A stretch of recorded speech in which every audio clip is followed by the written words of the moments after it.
Villains. They give the player something to strive for, defeating the big baddie so the hero wins at the end of the day. And one of my favorite franchises has boatloads of good ones, that being the Gears of War franchise. So let's take a look and discuss every main villain in the games, and of course, major spoilers ahead. I think the best way to understand why RAAM is such a menacing and memorable villain is to look at his introductory scene in the original Gears of War. I mean, look at him. While his soldiers are fighting the humans, he is just slowly walking up behind them, not afraid of being shot, discovered, or anything. He has no intentions of easily wiping out this squad, no.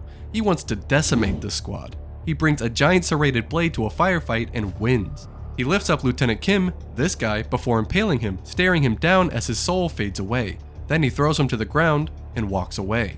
This scene was made even better in the remastered version of the game called Ultimate Edition, where he grabs Kim's lancer as he attempts to chainsaw him. He holds him up in the air much longer, again one-handed, and after the deed is done, he just stares down Marcus Phoenix and the rest of the squad. Truly a menace. Clearly, they wanted to relay that RAAM is a Locust leader that is not to be trifled with and that he has no fear in his body. And when it comes to the lore, this is very true, as RAAM is probably the second most important figure in the entire Locust horde. You see, at one point, RAAM was nothing but a lowly drone, making his way up the ranks just like all the others. Through a lot of hard work, he made it to the elite status of Theron, but was eventually thrown out for his radical ideas. He was then given a blight or battalion to protect the Locust Hollows from the ever-pursuing Lambent. Specifically, he was protecting the outer hollows with his blight he called the Bloodied Vanguard.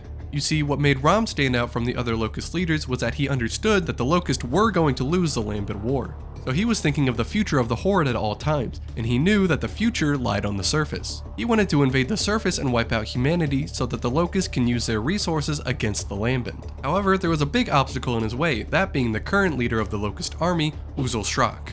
Shrock did not believe that the Locusts were losing the war, that they would eventually win, and that there was no need for the Locusts to go up to the surface. So, with the help of some others on our list, RAAM was able to overthrow Shrock and take his place by the Queen's side as the new Uzel.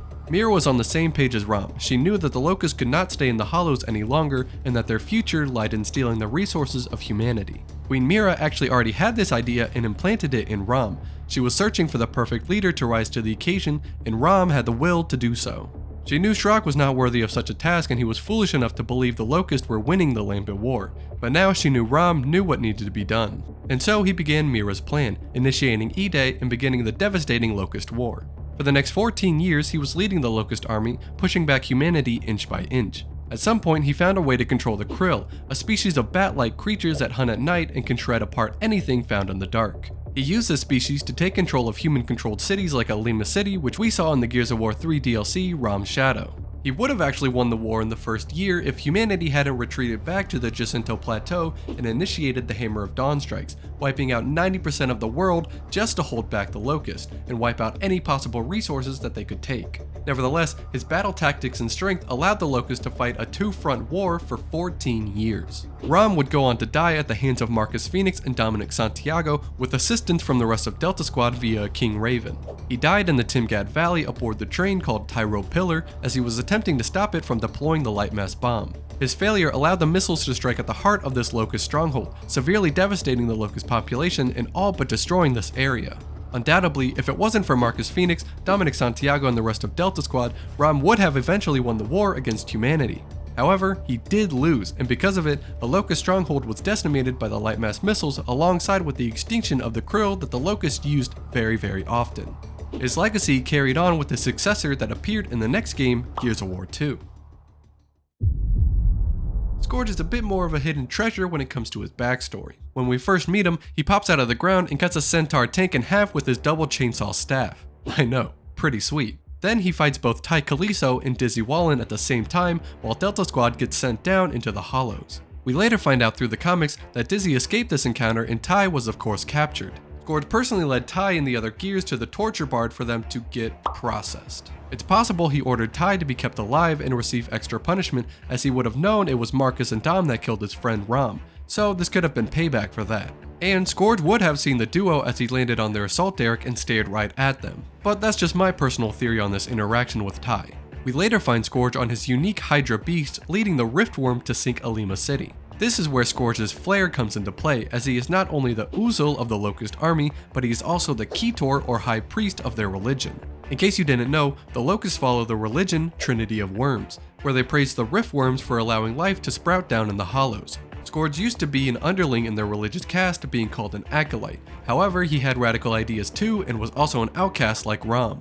He then joined RAAM in the Blighted Vanguard and helped him overthrow Shrock, as we discussed in the previous section. This coup also allowed Scourge to be reaccepted into the religion. RAAM and Scourge saw each other as brothers, and Scourge actually knew that RAAM was going to rise to the top again, as Scourge is able to see small visions of the future. He's able to do this by inhaling emulsion fumes that allow him to access what is called the Rift, which further connects him to the Locust hive mind and see visions. This is how he was able to communicate and lead the Riftworm to follow his commands and sink multiple cog cities.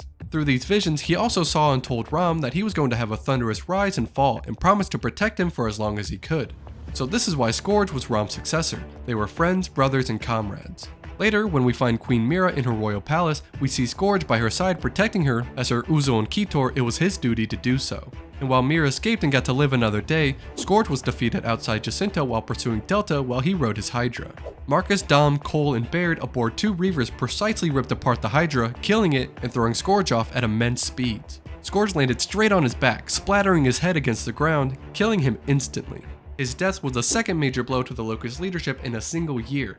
Plus, with him out of the way, the Cog was able to sink Jacinto, flood the Hollows, and wipe out a large chunk of the Locust horde. After him, there were no more major pieces left on the field except for one, the most powerful of them all, Queen MYRRAH. Queen MYRRAH, as you may notice, is not exactly what you would consider a Locust, but undoubtedly she considers herself to be, and for all intents and purposes, she is. She has the loyalty of the entire Locust horde, who follow her, die for her, and praise her. But why would they do all of this for a human? To understand that, we need to go back to the very beginning of the Locust, all the way back to the New Hope research facility. Now I won't go too deep into the detail of the Locust origins, but what you should know is that the Locusts were created by humanity. Here at the New Hope research facility, Dr. Niall Sampson and his team of scientists were originally supposed to be finding a cure for the emulsion disease called rust lung. They gathered the children of emulsion-infected miners with an E, and experimented on them in hopes of finding useful information. They were given constant injections of emulsion into their bodies, and while most of them showed signs of change, MYRRAH showed none. She was seemingly immune to emulsion's effects and actually seemed to gain unique properties because of it. This revelation caused her to get special treatment, one of which was she got her very own room, though she was under constant surveillance. Eventually, the other children received more convoluted injections and were turned into the Sires, horrific monstrosities, the predecessors of the Locust. At some point, the leadership of the Cog government found out what Niles was doing to these children and shut them down. However, a secret group in that part of the government secretly shuffled off Niles, MYRRAH, the Sires, and some scientists to a secret lab under Mount Gadar. With the ability to continue their work, they eventually perfected the Locust and enhanced more of MYRRAH's abilities, such as immunity to emulsion, slight regeneration, slow aging, and most important being the ability to control the Locust hive mind. While she was still a human, she sympathized with the Locust and wished for their freedom. It wasn't until her daughter was taken from her by the father, Dr. Torres, that MYRRAH began actively rebelling against her captors. You see, Dr. Niles told MYRRAH that her child, REYNA, was killed during the escape attempt, and even though this was false, he hoped that she would get over it and continue their work. But instead, she led the Locust rebellion, killing every single human in the lab and escaping with the Locust underground. Down there, MYRRAH was able to lead the Locust into a prosperous era for the next 30 to 50 years, building up their population, society, and religion. Her wielding control over the hive mind allowed for no internal conflict, wars, or anything that could stop their advancements. This is how they were able to quickly go from nothing to a massive world-dominating threat. Later down the line, she led them through the Lambent War and eventually started preparing for the invasion of humanity in case it became necessary. And as we know, it did become necessary as the Lambent pushed them too far back, so they regained their territory by taking it from the humans on the surface. While she never fought in the battles outright, she would issue commands and tactics via the hive mind, ordering her officers from the safety of her royal palace. At almost all times, she was at the very center of the Locust horde. If she fell, then they would have no queen and no one to lead them as effectively as she could. More specifically, she led the horde through the Locust Council, which were all the highest ranking members of their society, consisting of her as the queen, the Uzul as leader of the Locust army, the Ketor leader of their religion, and finally the lead scientist in charge of everything science-based. This council was how she kept a strong structure of the Locust society, by hearing her leaders and issuing orders to the whole horde through them. It's important to note that MYRRAH didn't always use the hive mind as you might think. She didn't use it to control the Locust, but instead used it more to communicate with them. In the Locust Rebellion, she wanted them to have their freedom, and if she controlled them all the time, well, then they never got their freedom. So that was a power she used reluctantly, allowing the Horde to bond through loyalty and strength rather than just being pawns under her control. Come Gears of War 3, there are no more hollows and no more hiding from MYRRAH. She could no longer stay in the back lines and issue commands, but instead she had to take charge and lead her army. Despite no longer having their sacred homelands, MYRRAH kept the Horde together as much as she could, traveling from stronghold to stronghold on her Tempest Beast. Later, she capitalized on a mistake from a King Raven, returning to the secret cog island of Azura. She was then able to form a plan, sent a squad to infiltrate the island, and took it under her control. However, once again, Delta Squad was able to save the day by initiating Adam Phoenix's emulsion countermeasure, stopping the Locust and Lambent threats across the entire planet. The war finally ended when Marcus, using Dom's commando knife, plunged the blade deep inside of her, killing her mortal body. While she remained in the shadows for most of the original trilogy, it was always MYRRAH that needed to go. She was the Locust. She had their loyalty, the ability to control them, and was there since the very beginning. It was her intelligence, tactics, and wisdom that allowed the Locust to become a world-dominating threat in the first place. And believe it or not, her story doesn't actually end there, but we'll save that for a bit later. For now, the next game actually has us going back in time. Instead of being at the end of the war, we're going to go to the beginning of the war. General KARN appears in the first spin-off title of the franchise called Gears of War Judgment, which went back in time to 6 weeks after E-Day. And while he isn't as high ranking as RAAM and SKORGE, he was definitely a menace to the human population. KARN, like RAAM, used to be a Volt, in charge of protecting the Hollows from the Lambent. Specifically, he was in charge of the expansion Hollow. RAAM came to him during his coup against Uzul Shrak, asking him to do a favor in return for KARN gaining power in the Horde. KARN's role in the coup was to sell the idea that the Lambent winning the war was inevitable. And so he had to surrender his part of the Hollow to allow the Lambent to break through, even though he was more than capable of defending it. With the Lambent chasing them down, they retreated to the Temple of the Trinity. This sacred temple housed Ketor Vrol, who was on the Locust Council. And with the Lambent knocking at their doorstep, he was now under the belief that the Locusts were going to lose the Lambent war. And with Vrol on their side, this was all that they needed to get MYRRAH to replace Shrak with RAAM. Later, as the Locusts prepared for E-Day, we got a glimpse into KARN's mind as to why he helped RAAM, besides just getting the rank of Zamil or general in the Locust army. KARN is unique as he wants to fight humanity. He doesn't feel like they need to like RAAM and SKORGE do. He wants to fight them. He has dreams about ripping them apart with his bare hands and defeating them on the battlefield with his genius tactical mind. Because KARN helped RAAM, he was given this chance. RAAM gave him a dozen blights and ordered him to bring down the powerful Republic of Goraznia, which was a UIR nation. We hear about this during the story of Judgment, that the UIR, the second most powerful human government, was all but obliterated, that they were taken out of the picture within just 6 weeks of the war. This was KARN's doing. His strategic mastery of battlefield tactics completely decimated the divided UIR forces, allowing him to rejoin the main Locust forces in Cog territory to continue fighting. KARN rides a custom corpser called Shibboleth. He refers to this corpser as his pet and asks the Locust scientist UKKON, who we will be discussing later, to genetically alter it for him and restore his strength. So he has a strong unique bond with this creature, and clearly together they are crazy powerful. After defeating Goraznia in the UIR, KARN was sent to the city of Halvo Bay, which was a major military city for the Cog. Again, he was intelligently knocking down humanity's defenses, but thanks to the bravery and courage of Kilo Squad, he was taken down. Kilo Squad consisted of Damon Baird, Augustus Cole, Garen Paddock, and Sophia Hendrick, all of whom went against orders to bring this Titan down. In a final fight at the Plaza for the Tyrant Dead, Kilo Squad, with the help of Colonel Ezra Loomis, defeated KARN and Shibboleth, executing both on the battlefield. KARN's legacy would carry on for the rest of the 17-year-long war, as the UIR was of no concern to them whatsoever. We spoke about the Locust Council and some of the former members such as the Uzuls and the Ketors, but now we talk about that third position, the lead scientist. UKKON was a genius in all scientists, specifically genetics. He was responsible for the modification and ability to control the large Locust beasts such as Brumox, Corpsers, Seeders, Reavers, and so on. His origin actually closely resembles MYRRAH's with one major difference. He was not immune to the injections Dr. Niles gave the children. You see, UKKON was one of those disgusting sires, and the only one that retained his intelligence and sanity, while all the rest of the children became the mindless creatures only focused on destruction. This process also gave UKKON a healing factor if he inhaled or recently inhaled emulsion fumes. We've seen him quickly grow back his jaw after being shot by a long shot and recover a lost limb after it was ripped off. The only way to prevent this ability and allow him to be injured was to have him inhale cryostatic gas. This gas was used on him to keep him under control at the New Hope research facility. It was there at New Hope in Mount Kadar where UKKON would learn all about science, experiments, labs, and everything he would need to know to carry on the Locust legacy. After the Locust Rebellion, his knowledge would allow the Locust to boom in population by creating berserkers that could produce new drones or taking kidnapped humans and transforming them into Locust. This is how the Locust were able to exponentially grow into a massive world-dominating force in just 30 to 50 years. It was his expertise that allowed this to be a possibility. He was also the one that discovered how to control the giant beast he created and/or modified, which was placing a controlling device on the skull of the creature.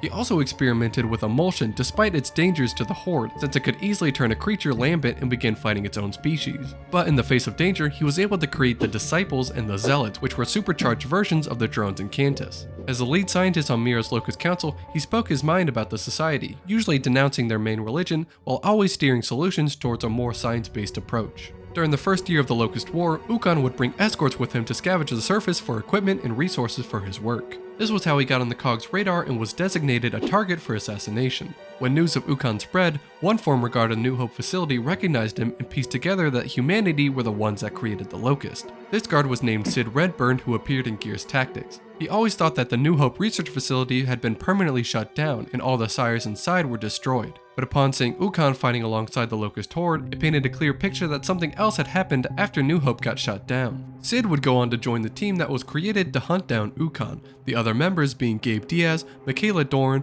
REYNA Torres, and other KOG and stranded soldiers. They hunted UKKON to his lab on the surface and hit him with cryostatic gas, making him vulnerable for a short while. While UKKON attempted to defeat the squad by boarding his own Hydra beast, he was bested in battle, with the creature slamming into the ground, throwing him off. He was then promptly shot in the face and permanently put down by REYNA Torres. His importance to the Locust and their war efforts is probably one of the biggest ones on this list. His creations and modifications to the army and the beasts that they utilized allowed them to decimate humanity time and time again. He discovered ways to substantially grow their population size in their early days and maintain their numbers during a two-front war. Although he only survived 1 year into the war, his legacy would be carried through the Locust and eventually the Swarm.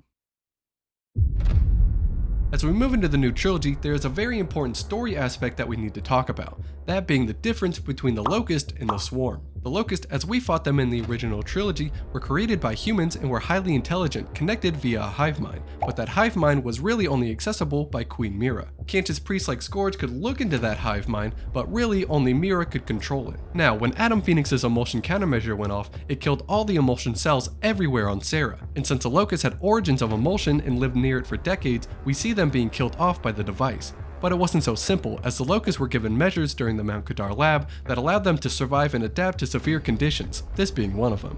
So instead of dying, most went into a comatose, being surrounded by a hardened crystallized shell. While inside, their DNA and genes evolved, allowing them to survive and grow stronger. So over the course of 25 years of dormancy, they changed into the Swarm.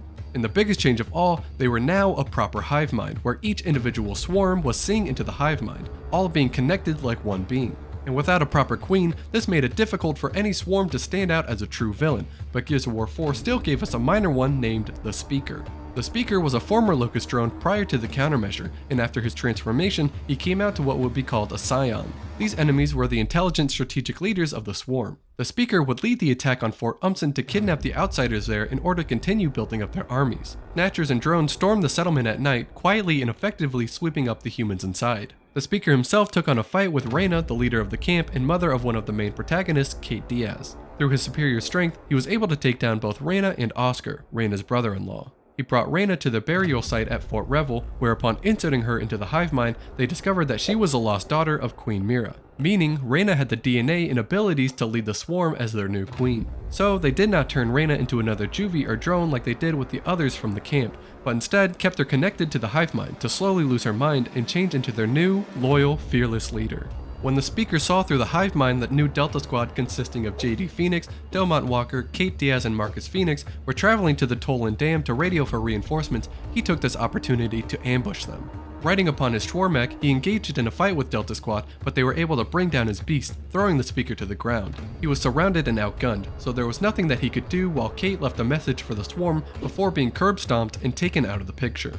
But his legacy carries on as the swarm is all connected, so the title only gets transferred to another individual. We know this as in the book Ascendance, Delta runs into more sires calling themselves the Speaker.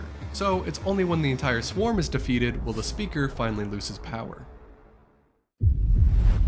Now to the most complicated villain on our list, Queen REYNA. You remember how I said MYRRAH's story wasn't quite finished yet, even though she died at the end of Gears of War 3? Well, it just so happens to go hand in hand with how REYNA came back even though she died at the end of Gears of War 4. Let's start from the beginning so you can understand what I mean. When REYNA was inserted into the swarm hive mind, the entity discovered that the bloodline went one generation deeper with her only daughter, Kate Diaz. So although REYNA was gone and buried by Kate's hand, the swarm found a new target to try to capture. Through the connections Kate has with the Locust and Swarm via her family tree, the Swarm was able to slowly chip away at her mind. For months, she was not able to get good sleep, having constant nightmares and visions during the day, sometimes of her grandmother, Queen MYRRAH. At first, she thought this was because of her grieving over her mother, but it slowly became darker and she was afraid to admit that she may have a connection with the Swarm. Eventually, as we see in Gears 5, she was captured by a snapper, and through her now direct connection to the hive mind, she lost control and began controlling the Swarm. In a twisted turn of events, she took control of a warden and killed her own uncle, Oscar Diaz. As a final hope for her sanity, Kate and Del left to find answers and hopefully find a way for her to regain control over her mind and body. During their adventures, they stumbled upon Mount Kadar where the Locust were perfected. With the help of the Niles AI robot that was stuck at the facility, she entered a machine that was connected to the first ever berserker called the Matriarch. This berserker was directly connected to the Locust hive mind, and thus, this was used by Niles to amplify MYRRAH's power and control over the hive mind. Kate was going to use it for the opposite reason, to disconnect herself. However, Niles took this opportunity to trick Kate and Del, allowing Kate to enter the machine, cutting off her connection, but reconnecting REYNA. In a sense, REYNA was revived and her body was being used by the swarm hive mind. This is where MYRRAH comes into play. You see, her physical body may have died on Azura, but her consciousness retreated back into the hive mind. And because the Locust never truly died, she never truly died. But she cannot fully restore her power without a body that has the proper DNA. This is why the swarm were so focused on capturing REYNA and Kate. They either needed them to lead the swarm or make way for MYRRAH to control their bodies. And with REYNA's body revived, this gave MYRRAH the chance to get back in charge. Her new body was much more alien compared to before, both being her daughter's body and now covered in emulsion crystals and having tentacles instead of real legs. With a proper leader, the swarm would grow even more powerful and coordinated. And as we saw, with the help of a giant kraken on their side, the swarm nearly took out the new Cog's capital, that being New Ephyra. Queen REYNA, again which is really MYRRAH and the swarm, attempted to sway Kate to their side so that they could grow even more powerful. But Kate rightfully declines to join the monsters, but in turn, REYNA kills either JD or Del depending on which choice you make. Queen REYNA escapes back into the ground, and until the release of Gears of War 6 far into the future, her fate remains a mystery. Be sure to comment down below which of these villains was your favorite. Like the video, share to your nerdy friends, and subscribe for future videos. Thank you to my members, and a special thanks to my Elite Onyx guards Bizarre Clay and Hayden J for protecting the channel. Alright Gears, till next time. Let's